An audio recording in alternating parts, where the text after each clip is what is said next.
অনেকে বলে হুজুর বিমান হামলায় মারা গিয়েছে, বিমান জ্বলে পুড়ে ছাই হয়ে গিয়েছে, তার কবর কোথায়? তার আত্মাটা যেখানে আছে ওই জায়গায় প্রশ্ন আছে না নাই? অনেকে বলে হুজুর সাগরের মধ্যে পড়ে মারা গিয়েছে, তিমি মাছ খেয়ে ফেলেছে, তার কোনো অস্তিত্ব নাই, কিন্তু তার রুহুটা আছে না নাই? প্রতিটা রুহু সংরক্ষণ করে কে?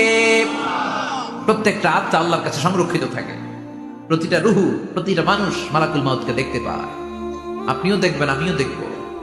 মুমিনদের কাছে এসে মালাকুল মাউত একজন যুবকের বেশে সাদা ধবধবে জুব্বা পরে সুগন্ধি মেখে মুমূর্ষ ব্যক্তির শিওরে বসে বসে বলে, ইয়া আইয়াতুহান নাফসুল মুতমাইন্না, হে প্রশান্ত আত্মা, উখরুজি ইলা মাগফিরাতুল্লাহি ওয়া রিদওয়ানি, আল্লাহর ক্ষমা আর দয়ার দিকে বের হয়ে আসো। বলা মাত্রই মুমিনের আত্মাটা স্মুথলি বের হয়ে আসে।